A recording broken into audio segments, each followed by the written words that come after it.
This is actually a classic atheist argument. Catastrophe, bad thing. We should understand this from 2 points of view. First of all, from a psychological point of view, most people who ask the question, if God exists, how come bad things happen? Most of the time, the origin of that question is something bad that happened to you personally, and you're upset about it, and you need somebody to blame. And what ends up happening is, you can't say that, you can't just come out and say something really bad happened to me, how come it happened to me? So you just say, how come earthquakes happen? How come famine happens in other parts of the world? Most of the people who ask this question, I'm not judging everyone, but quite a few couldn't care less what happens in the world, but they're extremely self-indulged. Okay? And that's where this question arises from. That's one of the psychological origins of this question. Anyhow, coming at it from a philosophical point of view, the question of, if God exists, how come bad things happen? It's a very straightforward concept. First of all, what was the basis of our relationship with Allah? What was the basis of our relationship? Master and slave. Okay, now we know that in that relationship, who has all the rights? Who has all the rights? The master does. The master has all the rights, the slave has no rights. The slave has zero rights. Now, the fact that the master gave me 2 hands, a functioning tongue with which I'm speaking to you right now, clothes on my back, none of these things are things I technically earned. I didn't earn my hands in the belly of my mother. I did not have a credit card by which I processed a payment online for equally sized fingers on either hand, and I didn't pay for them. These are gifts from the master. Agreed? Right? Okay, I'll speak a little louder. So these are gifts from the master that I did not pay for. And they are so expensive to me that if somebody came to me and said, I am going to buy you a house, just give me your right arm. I will give you, arm I use on purpose, arm. Okay, so I'm willing to give you a couple of $1 million. Just give me one of your legs. Just chop it off. You wouldn't, because it's that valuable to you.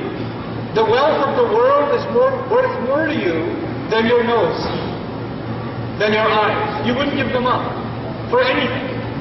And so he gave these, but we didn't earn them. So if he didn't give them, I can't complain. Why not? Even if he didn't give them to me, I have no right to complain. Why is that? Because it's his choice, because he is the master. He's not my boss where I can say, hey, I put in my work, where's my paycheck? That's not his relationship. People who ask that question haven't understood that relationship. They haven't understood who Allah is. He's the master. So now I'll give you the correct attitude towards this question. Every single calamity Allah sends on this earth, Allah talks about it and says, ظهر الفساد في البر والبحر بما كسبت أيدي الناس ليذيقهم بعض الذي عملوا. Corruption came on the sky, manifested in the ocean and in the land because of what people earned with their own hands. People ask, why is there cancer? Well, why is there overproduction of plastic products? Who does that? People ask, why are there sexually transmitted diseases? And we ask, how come there's so much promiscuity?